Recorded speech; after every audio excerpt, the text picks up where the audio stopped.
सामुद्रिक हस्तरेखा विज्ञान के अनुसार हमारे हाथ में अनेकों रेखाएं पड़ी होती हैं जो हमारे भविष्य का निर्धारण करती हैं, हमारे जीवन में होने वाले सुख और दुख का निर्धारण करती हैं।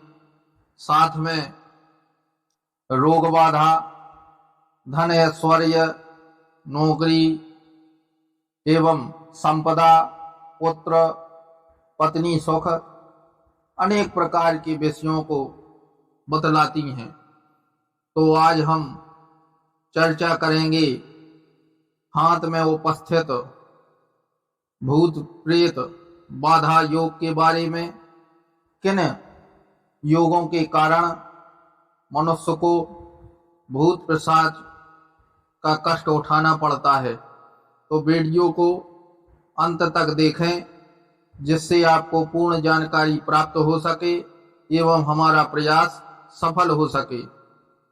कभी कभी मनुष्य को प्रेत बाधा योग नहीं होता है, परंतु वह तांत्रिकों ओझाओं के पास जा करके कष्ट को पाता है, बल्कि उसको मानसिक रोग होता है। तो पहले मानसिक रोग किस प्रकार से हमारे हाथ में बनता है उस पर प्रकाश डालते हैं।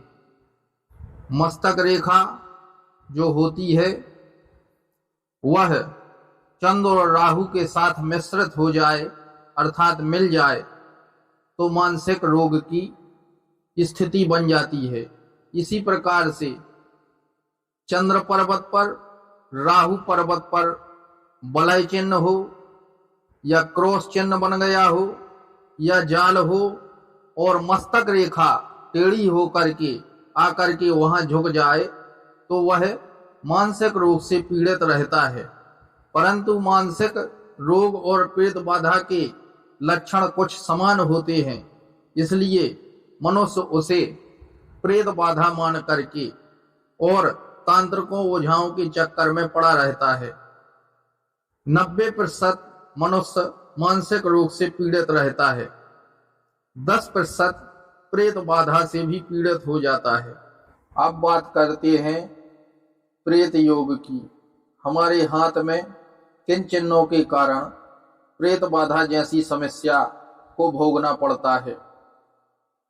चंद्र जो जल तत्व होता है, राहु नकारात्मक ऊर्जा का स्रोत है, मंगल रक्त कारक ग्रह होता है, सूर्य पित्त कारक ग्रह होता है।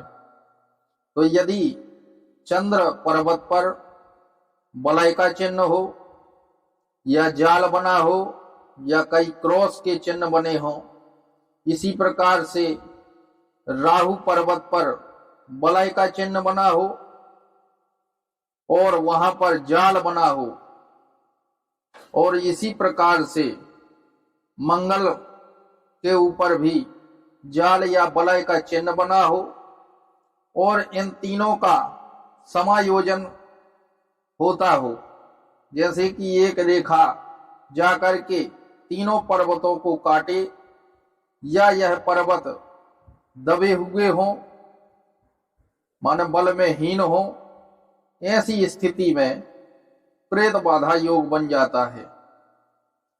इसी प्रकार से यदि सूर्य और शनि पर्वत पर जाल का चिन्ह, वलय का चिन्ह बन गया हो और गुरु पर्वत अंशों में बल से हीन हो, हाथ में दबा हुआ हो, तो ऐसा व्यक्ति प्रेत पीड़ा को भोगने वाला होता है।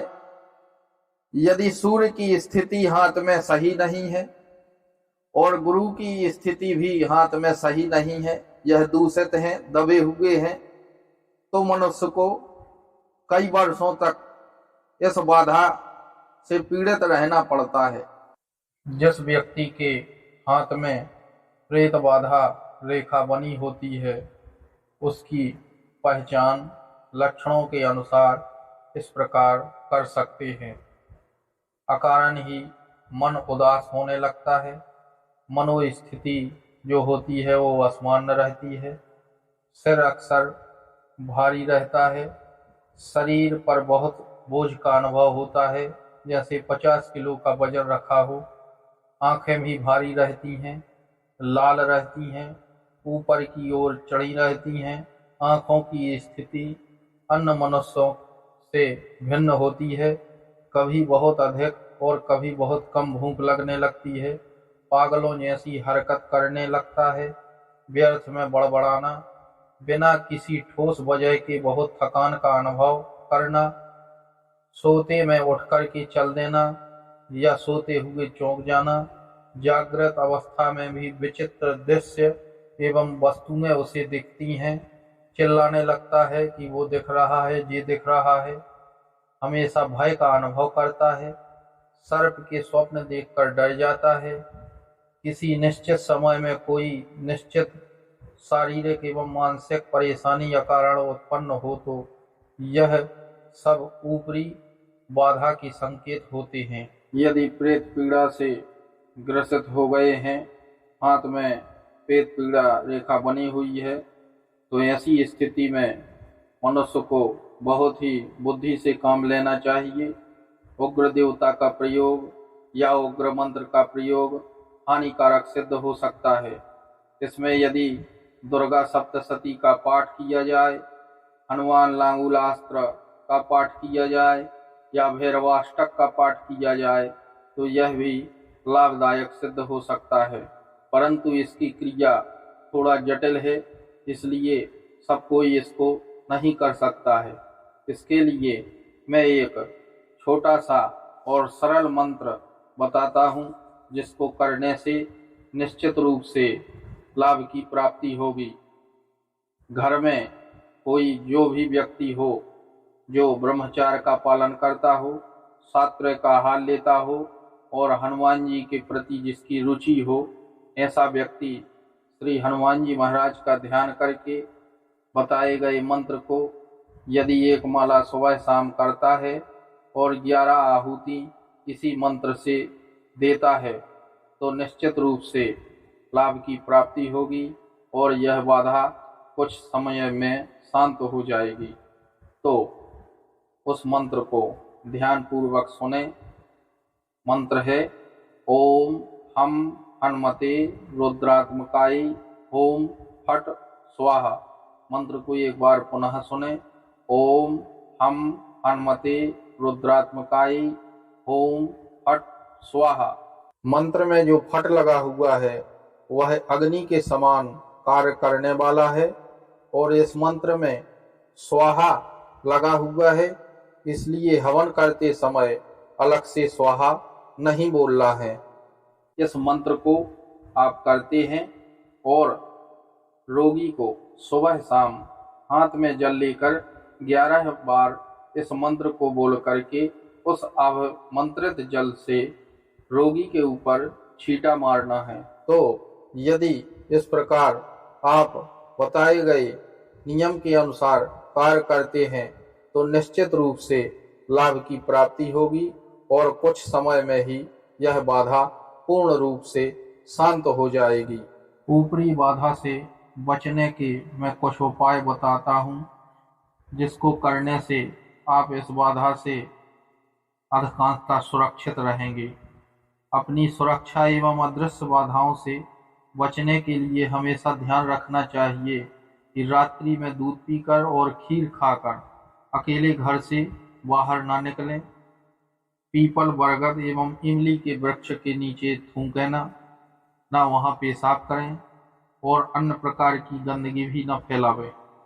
किसी स्थान पर यदि टोटका किया हुआ हो उस स्थान से बचकर निकलें। उसके ऊपर पैर पड़ना अथवा उसके ऊपर से होकर निकलना परेशानी का कारण बन सकता है। यदि आपको अशुभ स्वप्न आते हैं तो सिराहने फटकरी रख कर के सोएं। इत्र लगा करके रात्रि के समय बाहर न जाएं और ना ही एकांत में रहें। रूमाल में अथवा साड़ी के पल्लू में एक कोण में थोड़ी सी सुगंधित हींग बांधनी चाहिए तथा उसे दिन में एक बार अवश्य सूंघना चाहिए। जब भी किसी कारण से शमशान में जाना पड़ जाए तो बाहर निकल कर के नीम की पत्तियां अवश्य चबानी चाहिए। सुरक्षा हेतु मंगलवार के दिन हनुमान जी महाराज के दर्शन करें एवं उनको चोला चढ़ाना चाहिए। सिंदूर की बिंदी लगाएं। जिस व्यक्ति पर यदि ऊपरी बाधा का प्रभाव हो उसको अपने शयन कक्ष में मोर पंख इस प्रकार लगाना चाहिए कि उसके ऊपर नजर पड़ती रहे। बरगद वृक्ष की लटकी हुई जूटों की गांठें न खोलें। जिस स्थान पर तांत्रिक प्रयोग करने के चिन्ह एवं वस्तुएं हों उस स्थान से दूर ही रहें। यदि कोई साधु, सन्यासी, तांत्रिक एवं टोटका करने वाला व्यक्ति कोई आपको सुपारी, लौंग, इलायची अथवा पान या अन्य वस्तुएं दें तो यदि आप संकोच में ले लेते हैं तो उसका सेवन न करें, अपितु उसे बहते हुए जल में प्रवाहित कर दें। ऐसा करने से आप पूर्णतः सुरक्षित रहेंगे।